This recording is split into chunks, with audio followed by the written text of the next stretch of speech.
अस्सलाम वालेकुम। अवामी अदालत लग चुकी है। वोट के एतबार से अमीर और गरीब का फर्क मिट चुका है। मुल्क भर के हजारों उम्मीदवार अवामी अदालत के कटहरे में मौजूद हैं। अवाम का दिल लुभाने के लिए उम्मीदवार आज रात 12 बजे तक, जी हां, आज रात 12 बजे तक हर मुमकिन कोशिश करेंगे। अवाम अपना फैसला महफूज कर चुकी है। आइंदा 5 साल के लिए पाकिस्तान का करता धरता कौन होगा, फैसला 8 फरवरी को सुनाया जाएगा। नवाज शरीफ के लिए वजारत उज़्मा की दौड़ निहायत आसान बना दी गई है। उनका मुकाबला सिर्फ और सिर्फ बिलावल भुट्टो से है। जी हां, वो बिलावल जिसे किसी खातिर में लाए बगैर नवाज शरीफ खुद को बिला मुकाबला वजीर आजम तस्वुर किए बैठे हैं। पूरे इतमादी का आलम यह है कि डिस्कशन वजारत उज़्मा पर नहीं, अक्सरियत पर हो रही है। जोड़ तोड़ हो रहा है कि नवाज शरीफ को 2/3 मिलेगी या फिर सादा अक्सरियत। अवाम ने अपना फैसला महफूज कर लिया है और 8 फरवरी को सुनाना है। मगर अखबारात ने आज, जी हां, आज 6 फरवरी को ही नवाज शरीफ को वजीर आजम बना दिया है। तमाम छोटी बड़ी अखबारात का पहला सफा नवाज शरीफ के वजीर आजम बनने की नवीद सुना रहा है। पैसों का जोर इतना है कि कारीन के लिए खबर और इश्तिहार का फर्क ही खत्म होकर रह गया है। पढ़ने वाला समझ ही नहीं पाता कि वो खबर पढ़ रहा है या फिर महंगा तरीन इश्तिहार। आज इंतखाबी मुहिम का आखिरी रोज है, मगर हैरान कुन तौर पर वजारत उज़्मा की दावेदार मुस्लिम लीग नून ने लाहौर में जलसा तक करना गवारा ही नहीं समझा। अपने आखिरी जलसे के लिए मुस्लिम लीग नून ने कसूर का इंतखाब किया। नून लीग के तमाम जलसों की हैरान कुन बात मरियम नवाज की इख्तितामी तकरीर थी।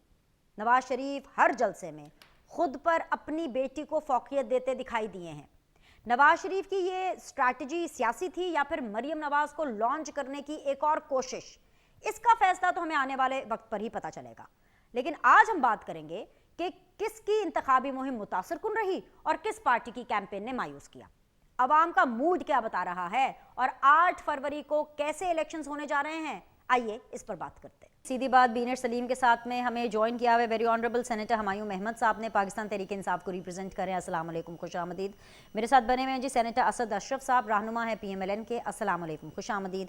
मुझे ज्वाइन किया हुआ जी फैसल मीर साहब ने, रहनुमा है पाकिस्तान पीपल्स पार्टी के। अस्सलाम वालेकुम, खुश आमदीद। तीनों मेहमानों को बहुत बहुत शुक्रिया ज्वाइन करने के लिए।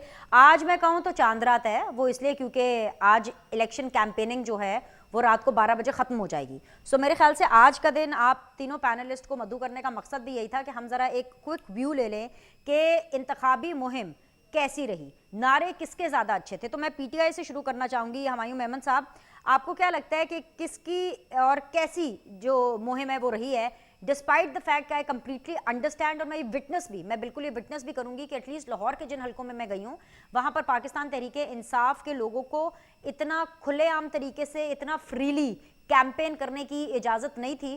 कुछ वो खुद भी डरे हुए थे, जैसे कि मैं कोट कर लेती हूँ, ये ज़हीर खोकर साहब है 127 में। मैं जब इनके पास गई तो मैंने कहा सर क्या मतलब कोई हल्ला गुल्ला लग ही नहीं रहा आपके ऑफिस में, क्या सीन है? तो कहते नहीं नहीं, मैं ना ज़रा अपने आप को बचा रहा हूँ और मैं अपने लोगों को भी बचा रहा हूँ कि कहीं हम हल्ले गुल्ले के चक्कर के अंदर ना हमारा क्रैकडाउन ना हो जाए, तो ज़रा कुछ खुद एहतियात भी बरती जा रही है। अपार्ट फ्रॉम दैट, आपको क्या लगता है कि किस पॉलिटिकल पार्टी की इलेक्शन कैंपेन, मुहिम, नारा सब बहुत अच्छा था? बिस्मिल्लाहिर्रहमानिर्रहीम। देखिए, कैंपेन की बात करते हैं, आप कहते हैं कि ये जो आप बता रहे थे कि वो ज़रा एहतियात कर रहे थे। देखिए, हमारा इलेक्शन कैंपेन क्या है? हमारा इलेक्शन कैंपेन ये कि जो हमारे जो पोलिंग एजेंट हैं उनको समझा के, उनके नाम दे के उनके फ़ोन बंद करवा लो ताकि कोई उनको उठा के ना लेकर जाए, ताकि उनको कोई गायब ना कर दे। As we speak Tehreek Insaf के उम्मीदवार 219 नेशनल असेंबली के डॉक्टर मुस्तनसर जो हैं वो बिल्ला जो है वो गिरफ्तार हो गए। खानेवाल से तहरीक इंसाफ PP 206 के सैयद हुसैन शाह गिरफ्तार हो गए। डस्का से तहरीक इंसाफ के NA 73 के अली असजद मलही जो है वो गिरफ्तार हो गए। तहरीक इंसाफ के उम्मीदवार जो PP 168 के हैं जहांगीर अब्बास गिरफ्तार हो गए, उनके बड़े भाई भी। ठीक है, रावलपिंडी से PP 117 के राजा राशिद हफीज छापे के दौरान में उनके चाचा समेत 20 कारकुनों को गिरफ्तार कर दिया। भूरेवाला से PP 231 सरदार खालिद निसार गिरफ्तार हो गए। सरगोदा से तहरीक इंसाफ के शफकत ऐवान गिरफ्तार हो गए। अच्छा, उसके अलावा और कौन है? मैं मतलब आप बता रही हैं, आप कैंपेन की बात करें। अच्छा, दूसरी तरफ कैंपेन क्या हो रहा है? आपने जो बात की है, जंग अखबार और द न्यूज़ के फ्रंट पेज पे प्राइम मिनिस्टर नवाज शरीफ, मैं करती हूँ ये उसके ऊपर बात। ये सेनेटर साहब अभी जरा रुक जाइए, उसके ऊपर ऐसे मैंने सरसरी सी बात नहीं करनी, मेरे साथ जरा थोड़ा सा कोऑपरेट करें, उसके ऊपर मैंने नहीं पूरा नहीं एक मैं सेगमेंट, आपको बता रहा मैंने हूँ, मैं पूरा नहीं नहीं सेगमेंट करना है सर। कैंपेन की बात कर रहा हूँ। आप हमसे पूछ रही कैंपेन के, हमारे लोगों को पकड़ा जा रहा है, हमारे लोगों को जहां हम जलसा करने लगते हैं। अच्छा, मजे की बात ये, हमारे जो पॉलिटिकल जो रैलीज हैं उनको इजाजत नहीं मिलती, बाकी हर एक को इजाजत मिल रही है। जब उनको इजाजत नहीं मिलती, और आपको पता है आजकल एक दिन के वक्फे से चीजें हो रही होती हैं, इजाजत नहीं मिलती, जब लोग वहां जाते हैं तो पुलिस जाके शेलिंग शुरू कर देती है, पुलिस जाके उस जगह पे वो कर देती है। क्या इसको मतलब how can you even compare के कहीं किसी जगह पे मवाजना हो रहा है चले किसी। पीटीआई को छोड़ के आपको नून लीग और पीपल्स पार्टी में से किसकी कैंपेनिंग अच्छी लग रही है? ऐसे ऑब्जर्वर भी बता देना, नॉट एज अ पीटीआई देखिए, मेंबर। अगर आप मुझसे पूछे, let me be little bit unbiased over here, और मैं यस। आपको अपना जाती वो बताता हूँ।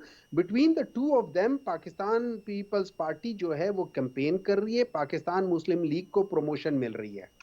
अरे भाई, बड़ी बात कर दी है, तो फिर पीपल्स पार्टी की तरफ ही चले जाते हैं, क्योंकि यहाँ पर एक वोट एक्स्ट्रा पीपल्स पार्टी को मिला है पीटीआई की तरफ से।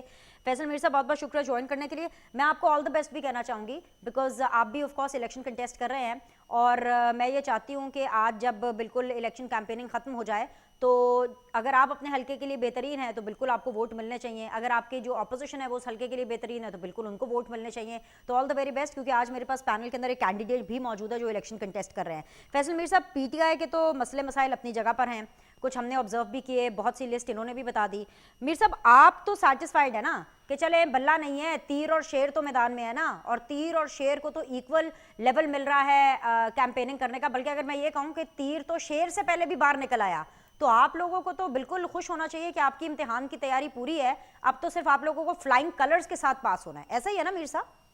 नहीं जी, thank you very much for good wishes first of all. लेकिन दूसरी तरफ सूरत हाल ये है कि इस वक्त मेरे पूरे हलके में जो चेयरमैन साहब का NA 127 और पर्टिकुलरली मेरा 161 जो सूबाई हल्का है, यस, पीपी वहाँ पे 161। अता तारड़ साहब की जो टीमें हैं, गुंडा टीमें जो हैं, उनके घरों के अंदर इस वक्त पुलिस की सुपरविजन में पैसे बांटे जा रहे हैं, वोट खरीदे जा रहे हैं। हर यूसी 4 यूसीओ के मैं नंबर आपको बता रहा हूँ, और मैं आपको लोगों के घरों के नाम भी बता सकता हूँ जहाँ पे लोगों की इस वक्त हम जैसे लोगों की एक्सेस नहीं है। और जब ये वीडियो एक वायरल हुई पैसे बांटने की, तो उसको काउंटर करने के लिए अता तारड़ साहब जो है पुराने पार्ट के ऊपर हाथ रखवा रहे हैं, इतनी लंबी उन्होंने दाढ़ी रखी हुई है, जैसे रफीक तारड़ साहब के ये पोते हैं, और उनका नाम ये रोशन कर रहे हैं, उनसे 10 हाथ आगे जा रहे हैं। रफीक तारड़ साहब भी मशहूर थे पैसे बांटने में जजेस में, जैसे सजाद अली शाह के खिलाफ, लेकिन उन्होंने अपने दादा का नाम रोशन किया है बहुत आगे जाकर। ये इस वक्त जिस तरीके से इन्होंने काउंटर अपनी जो इनकी जो वीडियो वायरल हुई उसको काउंटर करने के लिए मिसबा और रहमान साहब के दफ्तर पे अटैक किया, और वहां से सूरा यासीन और ये वो अपना वो सारा एक ड्रामा खड़ा किया जो कि किसी कोर्ट में स्टैब्लिश नहीं हो सक रहा। और अब इस वक्त एज ऑफ राइट नाउ ये गुंडागर्दी कर रहे हैं जगह जगह पे ये, और इसमें पंजाब जो केयर टेकर गवर्नमेंट है 100% इनके साथ है। पुलिस की गार्ड में ये लोग ये बदमाशी कर रहे हैं, और कल इसने स्टेटमेंट दी है। वैसे मीर साहब, ये तो वैसे कमाल ही हो गया है कि आप कह रहे हैं जो निगराह हुकूमत भी इनके साथ है। निगराह हुकूमत में जो चीफ मिनिस्टर हैं वो तो जरदारी साहब के बच्चे हैं, जरदारी साहब कहते थे कि ये बच्चा है मेरा। और दूसरी बात यह है कि पैसों से आप लोग कब से घबराना शुरू हो गए? हमें ये बताया गया, ये मुझे जरा सुन लीजिए ताकि मैं चाहती हूँ कि आप इस बारे में भी एड्रेस कर लें। सॉरी टू कट यू, मेरा सवाल पूरा ले लीजिए मीर साहब। हमें तो ये बताया गया कि कोई 1 अरब के करीब आप लोगों ने बजट रखा हुआ है सिर्फ NA 127 का, तो वो बजट आपने सिर्फ दिखाने के लिए रखा हुआ है, हवाओं में रखा हुआ है कि आप नहीं चला रहे पैसे? नहीं, ये तो आप अपने पास से एक चीज नहीं, मैंने सुना है सर, मैं इसलिए तो पूछ रही हूँ, मैं ये चाहती हूँ कि इस पर कमेंट करें। इस तरह तो मैंने भी बहुत सारी बातें सुनी है कि नवाज शरीफ और मरियम नवाज ने चीफ मिनिस्टर मोहसिन नकवी को बकायदा इंस्ट्रक्शंस दी हैं कि बिलावल भुट्टो के पांव नहीं लगने देने तुमने इस इलेक्शन में, otherwise we will be facing another Imran Khan. अच्छा, ये आपने अच्छी बात बताई है, ये मैं अभी पूछती हूँ नून लीग से, आप मुकम्मल कर लें जरा। तो अब बात ये है कि आप जब इलेक्शन हार रहे हो, सारा it's written on the wall, और उसके बाद आप तड़ियां ये लगा रहे हो कि इन्होंने तो चले जाना है, तो मैं असी इतने लाहौर ही रहना है, जो मुस्लिम लीग नून देख लेगी इसके वोट, जो वोटर्स जो है वोट डालेंगे। मैं तारड़ को बताना चाहूंगा कि तुम आए हो कोई गुजरांवाले के किसी गांव से, मैं सही लाहौरी बात हूँ है। और मेरे किसी वर्कर की तुमने आंख उठा के देखा ना तो तुम्हारे अंदर से मैं गुजर जाऊंगा। तुम जिस तरह की स्टेटमेंट या तो वापस लो या लाहौरियों के से लाहौरियों को फेस करो। गुजरांवाले वालों, अब ये गुजरांवाला और लाहौर का मुकाबला पड़ गया है। ठीक है ये मीर गुजरांवाला के साहब आगे तड़ियां लगा रहा है ਤੁਸੀਂ लाहौर ਜ਼ਿਆਦਾ वालों ही को। गुस्सा खा गए हो। आराम दे नाल सब मसला हल होता है। मैं आपने नहीं, बड़े जब नहीं, आपने तड़ी बड़ी अच्छी लगाएगा बातें ना, की जब हैं। मेरे वर्कर को तड़ी लगाएगा ना कि तुमने अगर वोट डाला तो मैं तुम्हें देख लूंगा, तो फिर गुस्सा ही खाने वाली बात है। ये सियासत हो रही है, ये दुश्मनी पे उतरा हुआ है इस वक्त ये बंदा। ठीक है, मेरे साथ रहिए जरा। जनरल मैं जवाब चाहती हूँ मीर जनरल साहब जवाब आप हक। जरा ना ये सेनेटर साहब को सुने। मैं आप ही का सवाल लेकर के। सेनेटर साहब वैसे तो ये कमाल ही हो गया है कि अगर पीटीआई तो आपके ऊपर इल्ज़ाम लगा ही रही है, लेकिन पीपल्स पार्टी भी आपके ऊपर ये इल्ज़ाम लगा रही है। पंजाब के अंदर पीटीआई तो वैसे ही आपकी जो है वो कॉम्पिटिटर नहीं है, क्योंकि है ही नहीं, बल्ला भी नहीं है उनके पास। वो एक इकलौते बिलावल हैं, वो भी एक सीट के ऊपर अगर लड़ रहे हैं और वहां पर भी अगर आप उनके साथ इस किस्म की हरकतें कर रहे हैं तो तुसी डिसाइड कर लेता है कि तुसी कल्ले ही रेस विच लड़ना है। बिस्मिल्लाहिर्रहमानिर्रहीम। देखिए, रेस में तो सारे ही हैं। आप देख लिए हैं कि हर एक रेस में है। और वो लीडर भी जो मफरूर है वो भी अपना पैगाम अपने वोटरों तक पहुंचा रहे हैं कि जी 72 घंटे में हर एक को जो है रिश्तेदारों को, दोस्त को, जितने भी सपोर्टर्स हैं, अगर किसी को लाहौर से पेशावर भी जाके वोट डालना पड़े तो डालें। ये एक अच्छी बात है कि सारे यहाँ पर है। मेरा भाई काफी यहाँ पर लाहौर में बहुत सारे इलेक्शन लड़ चुके हुए हैं, ये मीर साहब। और आपने बिल्कुल ठीक कहा कि बगल बच्चा है। तारी साहब ने कहा, फिर इनके अपने सगे भाई जो हैं वो वजीर है वहाँ उसी कैबिनेट में। और सारा कुछ जो ये इल्जामात और गुस्सा दिखा रहे हैं, बस चंद घंटे हैं, खामोश रहे हैं, उसके बाद तो वैसे ही इलेक्शन जो कैंपेन है वो खत्म हो जाएगी। कहने का मकसद ये है कि अगर किसी के डेरे पे जाके, मियां मिसबाह रहमान के दोस्त ने मियां सईद का डेरा था जहां पर गए, और वहां पे वो अकेले नहीं गए हैं, तमाम चीजें जो है वो इवन करेंसी काउंटिंग मशीन जो है वो तक वहां से बरामद हो गई है और इस तरह की चीजें। और आपको पता है कि पूरा सिंध और वहां से लोग आए हुए यहाँ पर बैठे हुए, हर यूसी में ये चीजें लेके बैठे हुए और ये कर रहे हैं। और इनकी बिल्कुल इनका हक है यहाँ पर। देखिए ना, जब से बाबा नकई स्टेट गेस्ट हाउस में पट्टू के बाद दोबारा वजीर आला बने और इनके मखदूम अल्ताफ साहब नहीं बने, तो वहां पर एक मातम हुआ था। मैं उस वक्त जरदारी साहब का एज ए ऑफिशियल कार्डियोलॉजिस्ट उनको मेडिकल कवर दे रहा था, और मैं उस कमरे में बैठा हुआ था जहां पीआईए के कोई हजारों लेटर जो है कराची हेडक्वार्टर से दिए गए और पीआईए को उस वजह से तबाह हुई है, लेकिन वो भी नहीं बन सके। और वहां पर फिर एक दफा फिर कहा गया कि आज फिर भुट्टो मारा गया है, कत्ल हो गया, आज फिर भुट्टो मारा गया। सीना को भी की गई वहां पे स्टेट गेस्ट हाउस पे, मैं आई विटनेस। और ये इनके लिए उसके बाद आज मौका है, बाय हुक और बाय क्रुक इलेक्शन लड़ रहे हैं ना, तो लड़ने में तो हर चीज इनके लिए जायज है। ये चाहते हैं, बिल्कुल सही कहा इन्होंने, मुझे नहीं पता कि किसी ने क्या कहा, लेकिन मेरी भी अपनी जो as a political worker observation है कि ये यहाँ की एमएनए की सीट हर हालत में जीतना चाहते हैं ताकि पंजाब में 20-25 साल के बाद इनको एंट्री मिले दोबारा पॉलिटिकल, जो कि इनका हक भी है। लेकिन रूल्स ऑफ द गेम और वो रहने चाहिए, इस तरह की दुश्मनियों में नहीं चले जाना। हम अपने इलेक्शन लड़ते हैं, हम भी इलेक्शन लाहौर से लड़े मीर साहब, बार बार लड़े हैं, आपके सामने हैं। और हमारे बेस्ट फ्रेंड जो हैं वो पीपल्स पार्टी के लोग होते हैं और आज भी हैं। ये मत करें, ये जिस तरह आप थ्रेट कर रहे हैं, ये एक अच्छी ट्रेडिशन नहीं है। नहीं और आपने सेनेटर साहब, मीर साहब जो हैं वो इतनी मेहनत कर रहे हैं इस हल्के में 1 to 7 में। जो बिलावल भुट्टो हैं उन्होंने लाहौर का मेरे ख्याल से वाहिद इकलौता और सबसे पहला जलसा किया। मुझे लग रहा था कि शायद आखिरी जलसा नवाज शरीफ साहब करेंगे, पर आप ये दावा कर रहे हैं कि नून लीग वजारत उज़्मा की उम्मीदवार है, नवाज शरीफ साहब जो है वो चौथी दफ़ा वज़ीर आज़म बनेंगे। ये कैसे लाहौर से, पंजाब से चौथी बार वज़ीर आज़म बन रहे हैं जिन्होंने लाहौर में एक जलसा करना गवारा नहीं किया? वजह क्या है? कॉन्फिडेंस, ओवर कॉन्फिडेंस या एक्सपोज होने का डर? आखिरी जलसा खुडिया में जाके कसूर में कर रहे हैं भाई, इधर लाहौर में करते यूं पता चलता कि हाँ जी भाई शेर निकला है, लाहौर के अंदर धार रहे हैं, है ही नहीं लाहौर में। वजह क्या है? लाहौर में 2 दफा शेर निकला है। एक दफा उन्होंने रैली निकाली और एक दफा उन्होंने यहाँ पर मुजंग में जलसा किया है। और उनके शेर यहाँ पर हैं जलसे करने वाले, बार बार वो यहाँ से कामयाब हुए हैं और लोगों ने वोट दिया।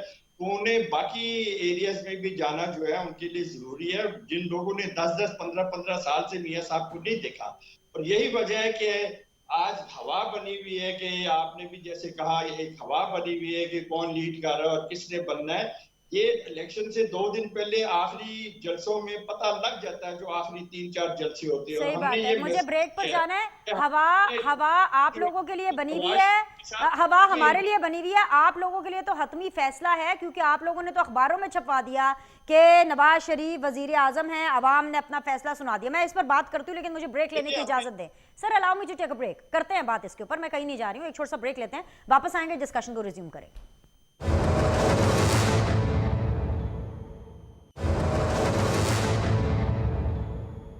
ब्रेक के बाद जी खुशामदीद। फैसल मीर साहब हैं, सेनेटर असद अशरफ साहब हैं, सेनेटर हुमायूं अहमद साहब है। मीर साहब, मैं आपसे आगाज़ करना चाहूँगी इस वाले सेगमेंट का। उसकी वजह यह है कि नून लीग के हलकों में, मैं आपको खबर दे रही हूँ, मुझे नहीं पता असद अशरफ साहब भी आपको खबर देंगे, मीर साहब के नहीं देंगे, लेकिन मैं आपको खबर दे रही हूँ और फिर इस खबर के ऊपर मैं आपका जवाब रद्द अमल चाहती हूँ।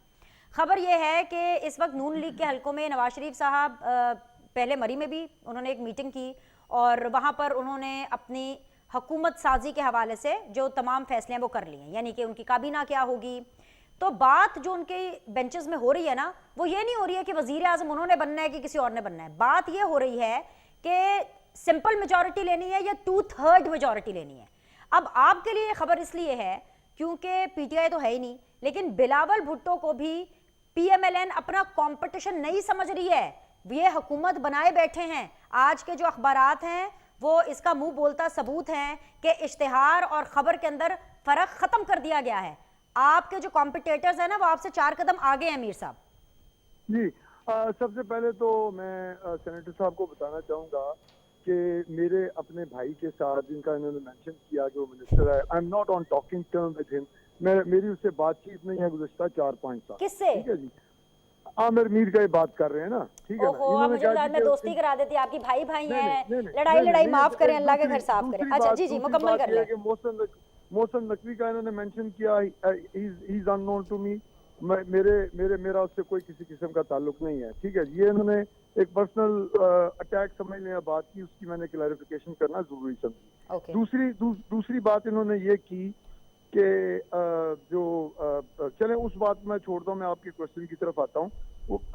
अगर ये लोग फैसला कर चुके हैं कि वजीर आजम कौन होगा, तो मैं इन्हें बताना चाहूंगा कि ये 1985 नहीं है जब जनरल ज़ियाउल हक जो है इनकी पार्टी का बानी, जिसने कि पीपल्स पार्टी को उस जमाने में बाहर रख के गैर जमाती इलेक्शन करवाए और बिलियनर्स क्लब बनाया, जो कि आज तक इस्टेब्लिश्ड है।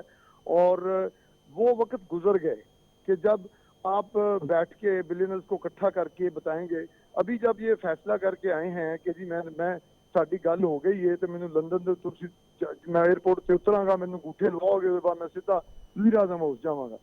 वो वक्त गुजर गए कि आप फैसले करवाएंगे बंद कमरों में और किसी के कंधों पे, जनरल ज़ियाउल हक के कंधों पर सवार होके इसने सियासत शुरू की और आज ये दोबारा उन्हीं कंधों पे सवार होके आ रहा है। इसको इन कंधों से उठा के हम पटकेंगे नहीं, आराम से नीचे रखेंगे। इनकी उम्र ज्यादा हो चुकी है और थोड़ा सा मेरे ख्याल से डिमेंशिया का भी इनको प्रॉब्लम है, भूल जाते हैं बातें ये। तो ये जो नैरेटिव इन्होंने बिल्ड किया है ना कि वजीर आजम नवाज शरीफ, ये परसों लग पता जाएगा इनको।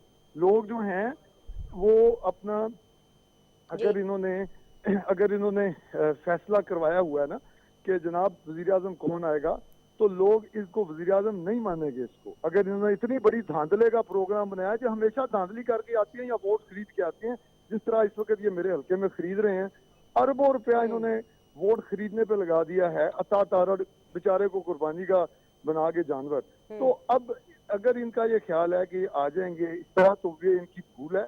वजीर आजम जो है वो बिलावल भुट्टो जरदारी आएंगे और इंशाल्लाह ताला हुकूमत जो है पीपल्स पार्टी बनाएगी। 30-40 कम अज कम पीटीआई के आजाद उम्मीदवार। मैं आपको बता देता हूँ ना कैसे बनेगी जी। नहीं बिल्कुल आप सुनिएगा, बिल्कुल आप मुझे बताइएगा, मैं आप ही से सप्लीमेंट्री क्वेश्चन करने वाली हूँ। आप कह रहे हैं कि बिलावल साहब जो हैं वो अगले वजीर आजम होंगे। मंजूर वसान साहब को तो ख्वाब भी आ गया, उन्होंने ख्वाब में वजारत उज़्मा का ओथ भी दिलवा दिया था बिलावल भुट्टो जरदारी साहब को। ना सिर्फ ओथ दिलवाया बल्कि उन्होंने ये भी पेशगोई की है कि बिलावल वाहिद वजीर आजम होंगे जो कि अपना 5 साल का टेन्योर पूरा करेंगे। लेकिन सर ये तो कह रहे हैं नून लीग वाले, और जितने भी सर्वेज आ रहे हैं वो तो यही कह रहे हैं कि जो पंजाब असेंबली के अंदर भी नून लीग ही क्लीन स्वीप करेगी। आप वजारत देखिए, उज़्मा जो- तक पहुंच गए हैं। 4,000 बंदों का सर्वे या 500 बंदों का सर्वे जो है ना 22 करोड़ आवाम का की राय नहीं देता। ये 10,000 से ऊपर का तो सर्वे करते कोई नहीं है ना। ये जो जी आपको हेडलाइंस बना के देते हैं ठीक है जी। मीडिया के ऊपर पेड सर्वे। अच्छा, अब बात यह है कि वो बिलावल भुट्टो ज़रदारी प्राइम मिनिस्टर इस तरह बन रहे हैं कि 100 के करीब सीटें 90, 100, 80 इतनी सीटें नून लीग लेगी, क्योंकि ना ये सिंध में है, एक इनके पास कैंडिडेट नहीं है सिंध में, बलूचिस्तान में इनका एक कैंडिडेट नहीं है, केपीके में इनके हाल बुरे हैं, सिर्फ पंजाब में इलेक्शन लड़े हैं, पंजाब की ये पार्टी है, और पंजाब में से इनको 80-90 सीटें अगर मिल भी जाएं तो पीपल्स पार्टी इस दफा कराची में से भी सीटें निकाल रही है। पीपल्स पार्टी 55 सीटें पहले थी, ओवरऑल पंजाब में से भी सीटें निकालेगी, और 100 के करीब ले जा से एक्सीड हम इस तरह करेंगे कि जो 40-50 इन्होंने पीटीआई के जो ठीक है। आजाद उम्मीदवार हैं वो आप अपने मिला नंबर के गेम में और- कंफर्टेबल और- हैं। हाँ आई जी, गॉट हम- इट, आई गॉट हम it. we are sir very मेरे साथ comfortable रहिए, मेरे and साथ we are रहिए, जरा the पीटीआई को भी सुन chairman लेते is हैं। Prime Minister. All right, please stay with me, I will get back to you in the another round. अभी जरा मीनवाइल हम पीटीआई को सुन लेते हैं। मेमन साहब, पता नहीं आप देख सकते हैं कि नहीं देख सकते, ये मैं लोगों को दिखा देती हूँ। ये जी अखबार का पहला सफ़ा है, इसके अंदर ये देखें, ये जी नवाज शरीफ हैं, और ये आखिरी सफ़ा है, इसके ऊपर है बिलावल, और ये अंदर भी खोल के देख लेना, ये पीटीआई कहीं पे भी नहीं है। ये है इंतखाबात 2024 की कहानी। सेनेटर मेमन साहब, और मेरा सवाल भी यही है, पहला सफ़ा नून लीग, आखिरी सफ़ा बिलावल, पीटीआई निश्ता है ही नहीं। देखिए इसे ये तो विद ड्यू रिस्पेक्ट मैं मीडिया पे बैठा हूँ और मीडिया के बारे में कह रहा हूँ, ये तो मीडिया को शर्म आनी चाहिए कि वो लोग पीटीआई को कवर ही नहीं कर रहे। हालांकि उनको पता है कि सबसे इम्पोर्टेंट, सबसे बड़ी ताकत पाकिस्तान में इस वक्त ऑन ग्राउंड पीटीआई है, लेकिन वो डर के खौफ की वजह से आप बाकी लोगों को कह रही हैं कि फलाना खौफ की वजह से, जितनी बुरी हालत मीडिया की है खौफ की वजह से, वो किसी का नाम नहीं ले सकते, किसी को कुछ कह नहीं सकते, कुछ कवर नहीं कर सकते, वो पीटीआई के आम लोगों को कवर नहीं कर सकते। उन्होंने क्या वो करना है? आप बात क्या कर रहे हैं? हम इलेक्शन, किन इलेक्शंस की बात कर रहे हैं? हम उन इलेक्शंस की बात कर रहे हैं कि जिसने 8 तारीख को होना है, आज से 2 दिन बाद होना है, और उसका रिजल्ट आज ही लोग अनाउंस कर रहे हैं। लोग आज ही कह रहे हैं कि ये हमारी कैबिनेट होगी, लोग आज ही ये चीज कर रहे हैं कि सब कुछ आ रहा है।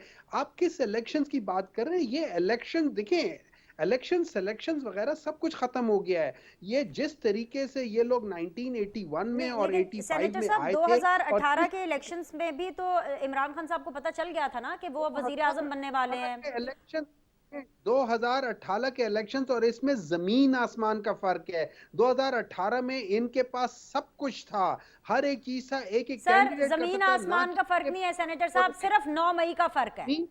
9 मई का फर्क है, और सर सबसे बड़ा जो फर्क है ना सेनेटर साहब, बल्ले का फर्क है, बल्ले का। जी 12 अक्टूबर, उससे पहले 12 अक्टूबर भी आई थी, उससे पहले सारी चीजें आ चुकी हैं, एक एक चीज आ चुकी है, कोई ऐसी बात नहीं है। और ये जो जिस तरीके से ये लोग कर रहे हैं ना, इस लिहाज से आप इस मुल्क का सत्यानाश कर रहे हो। सत्यानाश पहले हो चुका है।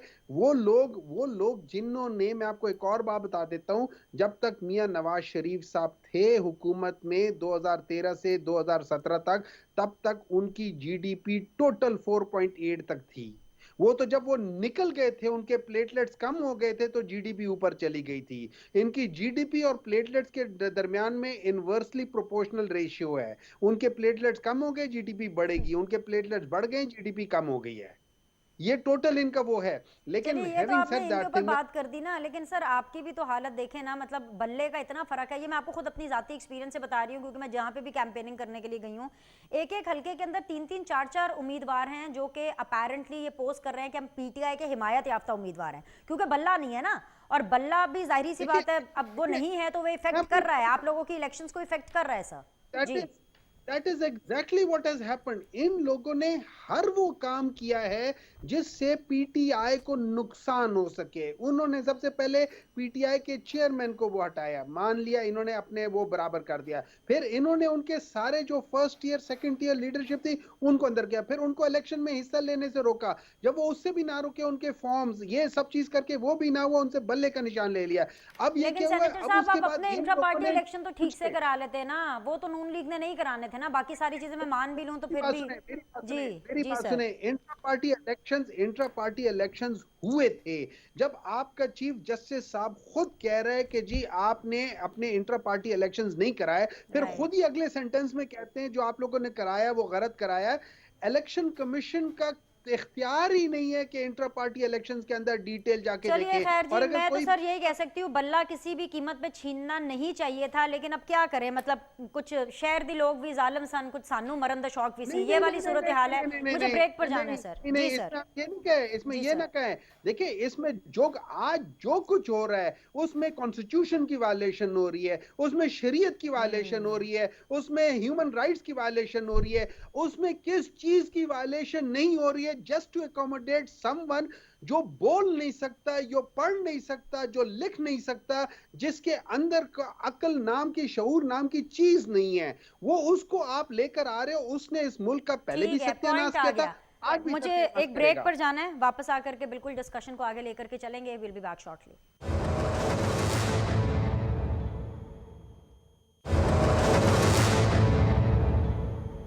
वेलकम बैक जी। पैनलिस्ट मेरे साथ मौजूद हैं। आगे पीएमएलएन के पास जाने से पहले मैं एक ज़रूर यहाँ पे डिस्क्लेमर देना चाहूँगी, क्योंकि अभी पिछले सेगमेंट के अंदर डिस्कशन हो रही थी। सेनेटर हुमायूं मेमन साहब ने कहा कि ऑफ कोर्स जो मीडिया है वो इतनी ज़्यादा कवरेज नहीं दे रहा है। मैं खैर अपने प्रोग्राम की ज़रूर बात करती हूँ। मेरी तो हत्तल इम्कान कोशिश होती है कि हम पीटीआई को कवरेज दें, और बल्कि हर हफ्ते मेरी ये कोशिश होती है कि मैं सेनेटर मेहमद और इन जैसे जितने भी पीटीआई के लोग अवेलेबल हैं मैं उनको लूं, लेकिन अब पीटीआई बची ही नहीं है, लोग हैं ही नहीं कि जिनको आप अपने प्रोग्राम्स में बुलाएं। तो मीडिया तो इनको दिखा रहा है, असल में इनके अपने लोग ही जो हैं वो इधर उधर हो गए हैं, कुछ छुपे में हैं, कुछ पीटीआई को छोड़ गए हैं। तो एक ये भी बहुत बड़ा मसला है। सेनेटर असद अशरफ साहब, आपसे तो मैं क्या सवाल पूछूं?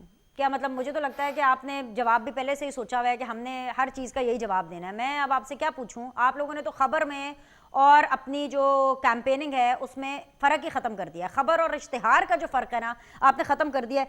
मतलब इतना पैसा आपने लगाया है, मतलब मुझे तो ये आज के अखबारात देख के ना मुझे पता चल रहा है कि ये होती है पैसे की ताकत। ये 2024 में मुझे पता चला कि भाई पैसा कितना ज़रूरी है। पैसा चाहिए, बस पैसा होना चाहिए, दैट्स इट। देखिए हमारे टीवी पे भी एड्स आ रहे हैं और उन तमाम एड्स पे पेड कंटेंट लिखा होता है।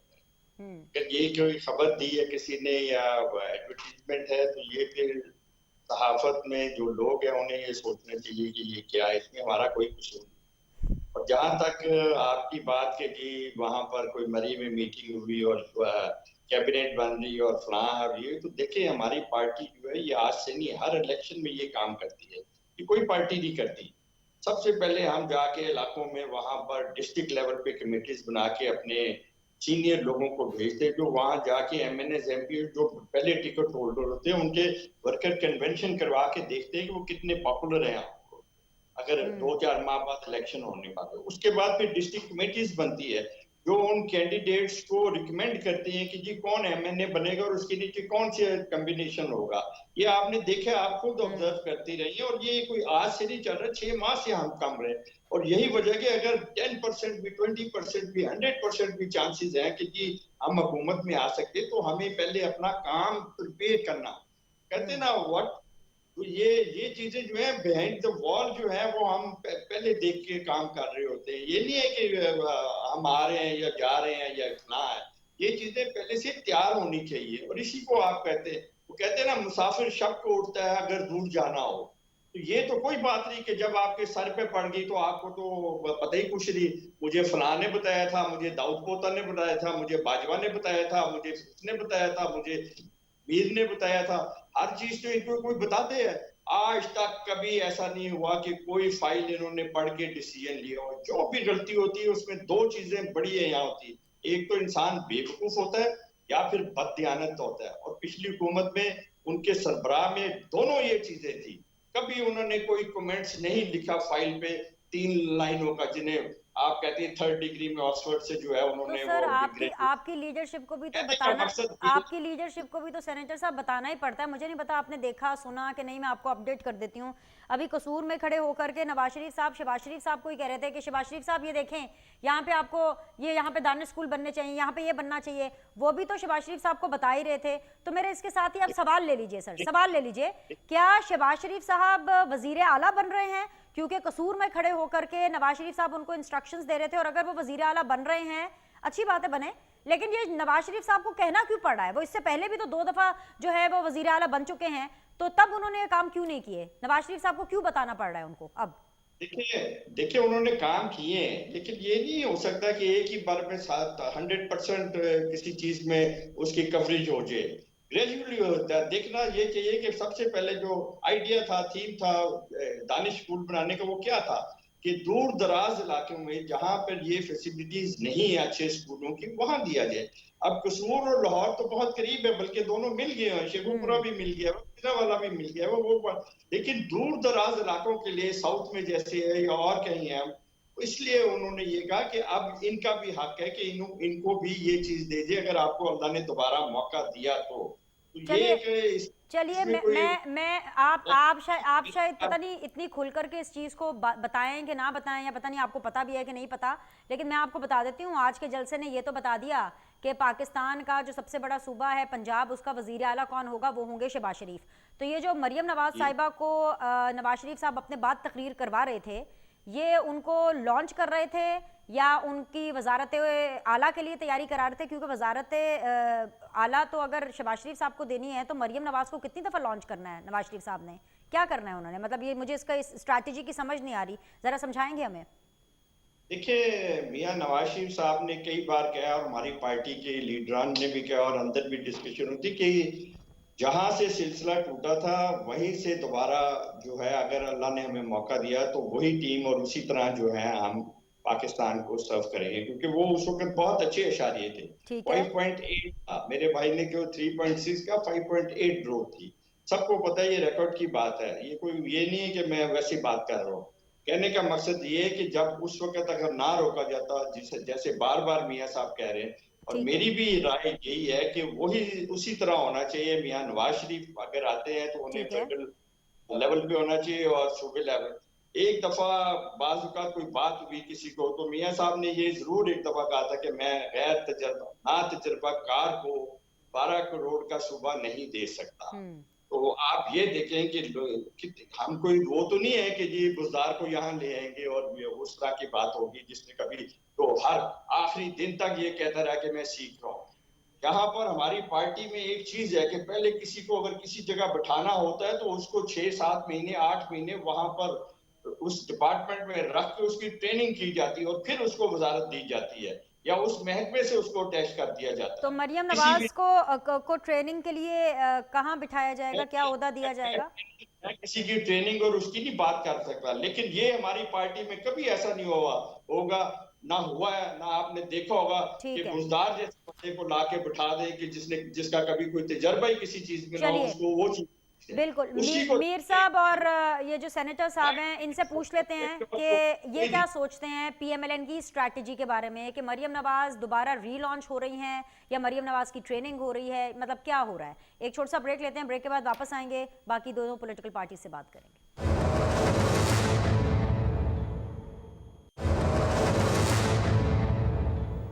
मीर साहब, मुझे तो लगा था कि 8 फरवरी को इलेक्शंस ख़त्म हो जाएंगे, लेकिन मुझे तो लगता है कि पार्लियामेंट के अंदर सही रंग जमेगा, क्योंकि जो आसार लग रहे हैं, जो खबरें आ रही हैं कि शहबाज शरीफ साहब अगर वज़ीर आला बन रहे हैं और नवाज शरीफ साहब जो है वो दोबारा से मरियम नवाज़ को रीलॉन्च कर रहे हैं, तो क्या वो लॉन्च करने में कामयाब हो गए हैं? क्योंकि अगर मरियम नवाज़ पार्लियामेंट में आ जाती हैं तो मरियम नवाज़ का और बिलावल का, पीएमएलएन का और पीपल्स पार्टी का 36 का आंकड़ा तो हमें 8 फरवरी के बाद भी नजर आने वाला है। ऐसा ही होने वाला है फैसल मीर साहब? देखिए जी, ये तो अनोखा लाडला खिलन को मांगे चांद रे कि नवाज शरीफ साहब वजीर आजम होंगे। ये आपकी किताबों में होंगे वजीर आजम, हमारी किताबों में बिलावल भुट्टो जरदारी साहब किताबों में नहीं, प्रैक्टिकली वजीर आजम आ रहे हैं और मैंने आपको वो फिगर्स बता दी हैं। बिल्कुल जी। ये अगर किसी के कंधों पर सवार होने की कोशिश कर रहे हैं तो वो कंधे ये अच्छी तरह जानते हैं कि इन्होंने 4 दफा जब ये इक़्तिदार में आए उन्होंने उन कंधों के साथ क्या किया।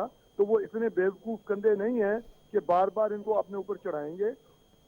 और अगर इनके ये अपोजिशन लीडर जो हैं वो अब जो मरियम नवाज हैं बड़ी अच्छी बन सकती हैं as compare to Nawaz Sharif साहब, बिकॉज नवाज शरीफ साहब उम्र के इस हिस्से में है कि बिलावल भुट्टो जरदारी साहब की वो जो फायरी किस्म की स्पीचेस हैं उनका वो असेंबली में मुकाबला नहीं कर सकेंगे। इसीलिए शायद नवाज शरीफ साहब जवाब भी नहीं दे रहे।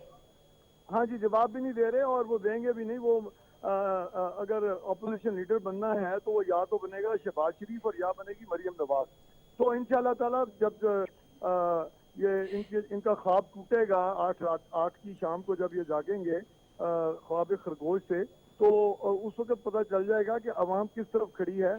और अरे जो भाई मीर साहब, आप अपना खैर खैरियत से इलेक्शन ये गुजारें, उसके बाद मैं तो चाहती हूँ आप मेरे साथ स्टूडियो में आके या किसी वीडियो सोर्स के ऊपर प्रोग्राम करें। मुझे बड़ा मजा आ रहा है आपसे बात करके, क्योंकि जब मैं आपसे बात कर रही हूँ ना, तो वो बिल्कुल ही वो जो हवाएं जो हमें खबरें देती हैं, जो हवाओं का रुख, बिल्कुल ही एक अलग पाकिस्तान मुझे बताते हैं कि मरियम नवाज ऑपोजिशन लीडर होंगी और बिलावल जो हैं वो प्राइम मिनिस्टर होंगे। ये बहुत अच्छी बात है कि आगे यूथ आ रही है, अगली जनरेशन को आपने ये ओहदे दिए हैं। मैं तो बड़े मतलब ये पाकिस्तान देख करके तो मुझे बड़ी खुशी हो रही है। लेकिन सेनेटर साहब, वजीर आजम आपको कौन लगता है कौन होगा और ऑपोजिशन लीडर कौन होगा? अब आप ये तो नहीं कह सकते कि वजीर आजम इमरान खान होंगे, तो मुझे पता है कि आप जो बात करेंगे ना सेनेटर साहब, वो बिल्कुल सही बात करेंगे। वजीर आजम कौन है और ऑपोजिशन लीडर कौन अच्छा, है? मैंने गलत बात की है, मैंने वज़ीर आज़म को बिलावल को बना के गलत बात की है, क्योंकि कराची में भी हमने इसी तरह नहीं नहीं सर, मैं तो कह रही हूँ आपने सही बात किया, होना चाहिए। अब अगले लोगों को मौका देना चाहिए। कराची में आप लोग पिछले साल तक सोच सकते थे कि मेयर बन सकता है कराची का, हम बने।